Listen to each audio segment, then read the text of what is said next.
Once there was this large tree outside of my grandmother's house that had been there for years, and lightning struck the base of it. But my mom's reaction was, wow, cool, look at that, now the tree's gonna fall over, look Tracy, look. And it was just this fascination with nature that she really kind of nurtured in me to help me appreciate all the things that are happening around me all the time. Thanks, Mom. I am Tracy Drain, flight systems engineer working to develop spacecraft that explore our solar system and beyond at NASA's Jet Propulsion Laboratory in Pasadena, California. I was born in 1975 in Louisville, Kentucky, and in my early years, I lived with my mom and my brother and my grandmother. One of the things that I really cherish as a fond memory is playing around in my grandmother's backyard. I kind of wanted to be an archaeologist. We would dig around back there trying to find stuff that was left over from my mom's childhood growing up in that same house. My mom was also just one of those kinds of people who just noticed things in the world. If we were driving in a car and had to stop for a train to go by, she'd point out the markings on the trains and how you could tell what the contents were. She also really loved airplanes, anything related to space and airplanes. When there were things happening with the space program on TV, we would always sit and watch them together. My mom also really loved science fiction, Battlestar Galactica, Star Trek, Star Wars, all of those things. And so she raised me and my brother on those too. And I loved reading all sorts of things. And as I moved into middle school, I settled into reading a lot of science fiction and fantasy. It just fired my imagination of what could really be out there. When I was really young, I thought, well, maybe I'll be an archaeologist because I like digging around in my grandmother's backyard. Maybe I'll be a lawyer. I like arguing with my brother. Maybe I'll be a pilot because airplanes are cool. But around my junior year of high school is when I kind of had to get serious and choose a path to go down. And I knew I wanted to do something related to space, but we didn't know enough about astronomy, this is pre-internet because I am that old, to know like who pays you as an astronomer? Who's gonna pay you to look at the stars? So I chose mechanical engineering because it was very broad. You could apply it to a lot of different things. And I walked into the co-op office at University of Kentucky, and I was really fortunate that they asked me, so what do you want to do? And so I said, well, I want to work for NASA, ha. And they told me that they had a contact at the NASA Langley Research Center, and they would set me up with a phone call with someone and see if I would be able to get a job there. And I'm like, but really?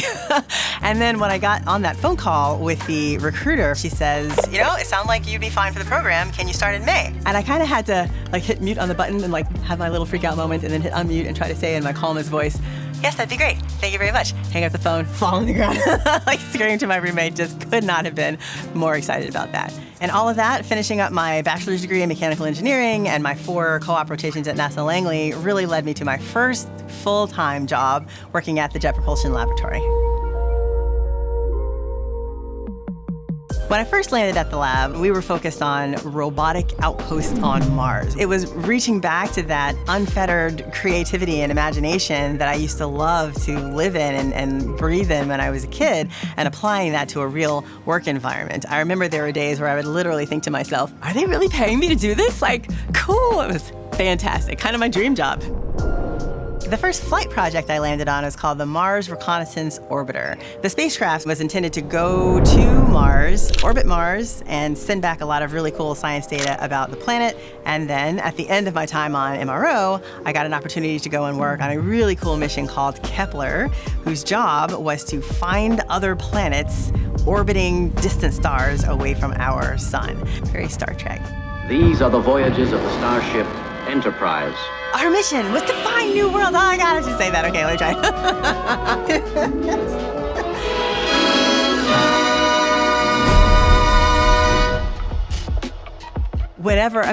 Every job has its moments.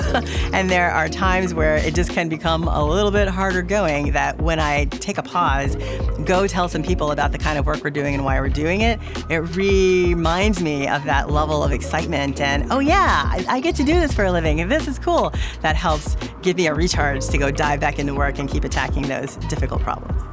One of the other things that I didn't really appreciate that I would get to do is how much mentoring is involved in my job. I want all kids to realize that you don't have to just be a scientist or an engineer to be able to do this kind of work associated with space. We have people who are educators who help drive a lot of our outreach program. We have people who are artists. And so whatever your interests are, there's almost certainly some way you can find to tie it to space. I find it really, really rewarding to get to help people in finding and achieving their dreams and in accomplishing things in whatever it is that they want to do. Being able to feed forward that nurturing that my mom provided for me and pass that along to the upcoming generations is really, really, really fulfilling.